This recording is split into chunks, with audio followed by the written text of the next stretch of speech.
39 అంటే సంతానం, 49 అంటే సంతోషం. 39 ఆంధ్రప్రదేశ్ తెలంగాణ. ఉమ్మడి ఆంధ్రప్రదేశ్ నుంచి కూడా రాజశేఖర రెడ్డి గారితో కలిసి పనిచేశారు.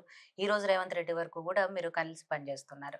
2009లో సరే అప్పటి కారణాలు టికెట్ మిస్ అయింది. 2014లో మీకు మళ్ళీ టికెట్ మిస్ అయినప్పుడు కొంత మీరు అలిగారు కాబట్టి పార్టీకి రిజైన్ చేశారు.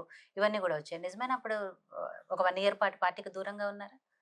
నేను ఎన్నడూ కూడా 1 ఇయర్కు కానీ ఎప్పుడు ఒక రోజు కూడా దూరం లేను. అలిగి ఉండొచ్చు కానీ బాధపడ్డప్పుడు 2 రోజులు నేను ఇప్పుడు బయట వాళ్ళు అడిగేది వదిలిపెట్టి ఇంటోళ్ళు కూడా అడుగుతుంటారు కదా, ఇన్ని రోజులు చేసినందుకు ఏది ఉన్నది ఇక్కడ అని చెప్పి కొద్దిగా ఉంటారు కాబట్టి కొద్దిగా ఏమైనా అలుగుతూ 1-2 రోజులు అలిగి ఉండొచ్చు అంతే తప్ప 2004లో ఇవ్వలే నాకు, 2009లో ఇవ్వలే, ఓకే 2004 నుంచి 4లో ఇవ్వలే నాకు, 4లో కూడా ఇవ్వలే. సత్యనారాయణ రెడ్డి గారికి ఇచ్చారు అప్పుడు. ఓకే 2009లో ఇవ్వలేదు. ఇవ్వలేదు, ఎప్పుడు ఇవ్వలే. 18లో మొన్న వచ్చింది అంతే తప్ప ఎప్పుడు రాలే.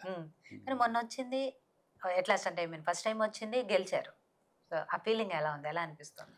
ఇన్నేళ్ల పోరాటం ఫలించింది అని ఉంటుంది కదండి, న్యాచురల్. అది ఇప్పుడు ఎట్లా అంటే ఇన్నేళ్ల తర్వాత వచ్చినందుకు చాలా సంతోషం ఉన్నది. దాని తగ్గట్టు కూడా రెస్పాన్సిబిలిటీ కూడా గవర్నమెంట్ ఉన్నది కాబట్టి చాలా రెస్పాన్సిబిలిటీ ఉన్నది.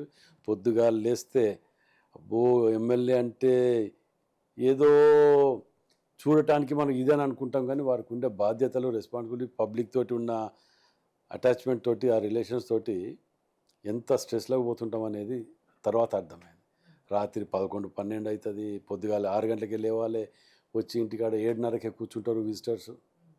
వాటన్నిటితో ఉంటూనే ఉంటే దాని తగ్గట్టు కూడా సరే. ఒకటైతే ఇప్పటికీ నాకు అర్థం కానిది ఏంటంటే వచ్చినందుకు సంతోషపడి ఇది కావాలన్నా, లేదంటే ఈ స్ట్రెస్ తోటి అరే పర్సనల్ లైఫ్ పోతుంది, అన్నీ పోతున్నాయి అనే బాధ కూడా ఉన్నది.